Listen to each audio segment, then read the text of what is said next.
Astro సిండికేట్లో మీ personal and business promotions కోసం కింది నెంబర్కు కాంటాక్ట్ చేయండి.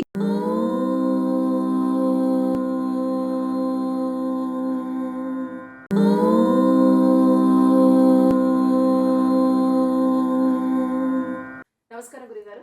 సమస్త సన్మంగళాని భవంతు, అఖండ ఐశ్వర్యవతి భవ.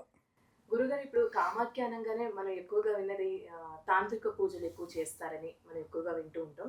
అదే విధంగా తాంత్రిక పూజలు కూడా అక్కడ అమావాస్య రోజు చేస్తారా, లేకపోతే పౌర్ణమి రోజు కూడా అని కొంతమంది అంటూ ఉన్నారు. దాని గురించి తెలియజేయండి.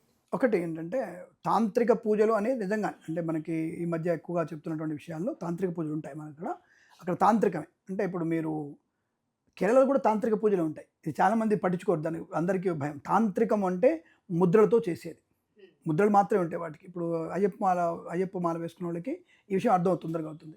ఇక్కడేమో ముద్రలు ఉంటాయి. అంటే ఇక్కడ మనకి కేరళలో ఇలా ఇలా ముద్రలు వేసేసి స్వామివారిని ఆవాహనం చేసుకుని ముద్రలు ఉంటాయి. అది తాంత్రికమే, అది తాంత్రిక అంటారు వాళ్ళని.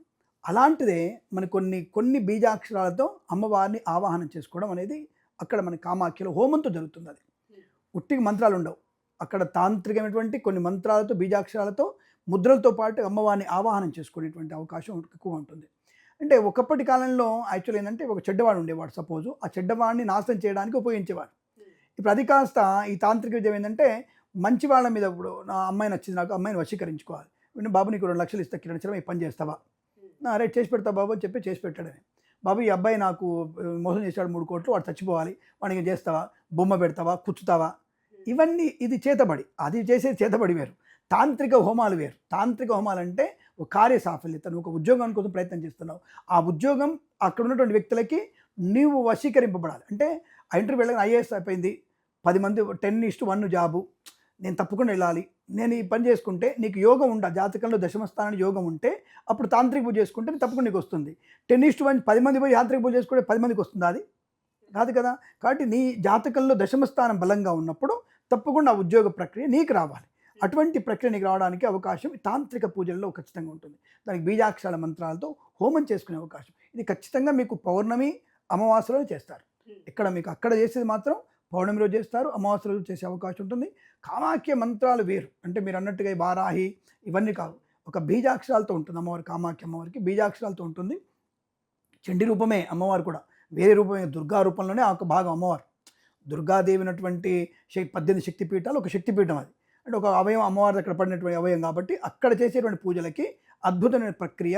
అమ్మవారు శీఘ్రంగా మనకు అనుకున్నటువంటి అంటే ఉగ్రరూపి ఆవిడ వెంటనే మనకి అనుకున్న పనిని ధర్మమైందే చేస్తుంది, అధర్మమైన చేసే అవకాశం లేదు. కాబట్టి కామాఖ్య ప్రాంతంలో మీరు తప్పకుండా అటువంటి తాంత్రిక పూజలలో అమావాస్య రోజు కానీ పౌర్ణమి రోజు చేసుకోవడం వల్ల తప్పనిసరిగా మంచి ప్రయోజనం ఉంటుంది.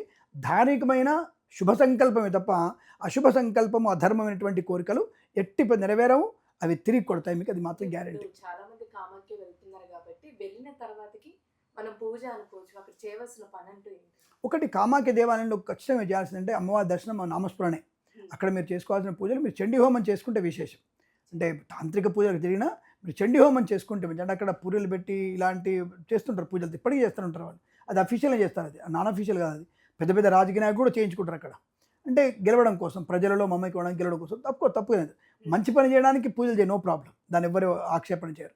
నెగిటివ్తో చేస్తే అమ్మవారు రివర్స్ మనకు కొడుతుంది. కాబట్టి అక్కడ మీరు ఎవరైనా సరే సామాన్యంగా మన వాళ్ళు వెళ్ళిన వారు తప్పకుండా చండీ హోమం చేయించుకుంటే మంచిది. కానీ అక్కడ తాంత్రిక హోమాల్లో మీరు పాలు పంచుకొని అనవసరంగా ప్రమాదాలను తెచ్చుకునే ప్రయత్నం చేయకండి. అక్కడ డిఫరెంట్గా ఉంటుంది. అక్కడ పద్ధతి కానీ ఆచార హోమాలు చేసేటప్పుడు అర్ధరాత్రి ఉంటుంది, అది నడి అర్ధరాత్రి ఉంటుంది అది. సో ఒక్కొక్కసారి బొగ్గు పూసుకొని రమ్మని చెప్తారు, ఒకసారి నగ్నంగా రమ్మని చెప్తారు, ఒకసారి అంటే ఒక్కొక్కసారి అంటే నెగిటివ్ చేసి. ఇప్పుడు దొంగ స్వాములు ఉంటారు అక్కడ, దొంగ స్వాములు తప్పుడు పని చెప్తారుగా, అంటే అలా వచ్చినప్పుడు ఇంకా తొందరగా నాకు పని అవుద్దని మనం ఉత్సాహపడతాం. ఇప్పుడు ఒక ఆడపిల్ల నగ్నంగా రమ్మని చెప్పడానికి ఎంత దరిద్రంగా ఉంటుంది అది. ఒక మగవాడిని దరిద్రంగా, ఆ మగవాడు కూడా అంతే రావడానికి. కానీ కొన్నిసార్లు కొంతమంది అక్కడ పూజారులు కాని వాళ్ళు, ధర్మ వ్యతిరేక కొంతమంది ఉంటారు, ధర్మనాశనం చేసేవాళ్ళు ఉంటారు. వాళ్ళు ఇలా నగ్నంగా వచ్చి పూజ చేసుకోవాలని చెప్పగానే అక్కడ ఎగబడిపోయేటువంటి పూజలు చేసుకుంటే మాత్రం అది రివర్స్ మీకు కాదు, మీ తరతరాలకి 7 తరాలు పడుతుంది. అది పైన వాళ్ళకి, చెడ్డ వాళ్ళకి కూడా. ఇప్పుడు ఏంటంటే ఒకటి గుర్తుపెట్టుకున్నామా, ఒక మంచి పని చేస్తే మన తరతరాల నుంచి అందరికీ పుణ్యం కలుగుతుంది.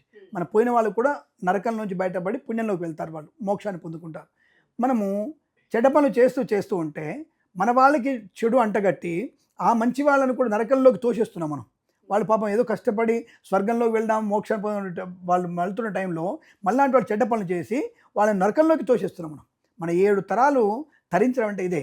ఏ చేయకపోయినా సరే బాబు 7 తరాల వారికి కొంత మోక్షం వెళ్ళడానికి ఇంత పిండం పెట్టమంటాడు, నేను అన్నం ముద్ద పెట్టమని చెప్తాడు. కాబట్టి అది చేయకుండా నేను తాంత్రిక విద్యలతో నేను వశీకరించుకుంటా అంటే మాత్రం పొరపాటు. కాబట్టి కానీ అక్కడ చండీ హోమం మీకు విశేషమైంది. పౌర్ణమి కానీ మీకు అమావాస్య కానీ మనం చేయించుకోగలిగింది. చండీ హోమం చేయించుకుంటే మాత్రం అద్భుతమైనటువంటి అమ్మ అనుగ్రహంతో మంచి మనకు వివాహ యోగ్యత, సంతాన ప్రాప్తి, రాజకీయ అభివృద్ధి, అలాగే వ్యాపార అభివృద్ధి పొందుకోవడం, విద్యార్థులకు మంచి అభివృద్ధి పొందుకునే అవకాశాలు ఖచ్చితంగా ఉంటుంది. దాని ప్రతిఫలం మీకు కామాఖ్యాదేవిలో ఉన్నటువంటి అనేకమైనటువంటి విభిన్నమైనటువంటి తాంత్రిక శక్తులు మనకి ఆవాహనం జరిగే అవకాశం ఉంటుంది. అంటే ఆవాహనం అంటే మనలో కలిసి వచ్చేసి మనకి సద్బుద్ధి ద్వారా మనకి కార్యసిద్ధిని కలిగించే అవకాశం ఉంటుంది. కనుక తప్పకుండా అటువంటి ప్రయత్నాన్ని మనం చేసుకోవచ్చు. అక్కడ చేసుకోవాల్సింది అమావాస్య రోజు రాత్రిపూట, నిజంగా చెప్పాలంటే రాత్రిపూటనే విశేషం, పౌర్ణమి కూడా రాత్రిపూట విశేషం. అక్కడ ఆ టైంలో మనం చండీ హోమాలు చేసుకుంటే మంచిదే, సంకల్ప సిద్ధి నెరవేరుతుంది. ఆ విషయాన్ని గమనించుకోవచ్చు. చాలా చక్కగా తెలియజేశారు. శుభమస్తు, అఖండ ఐశ్వర్యమస్తు. నమస్కారం.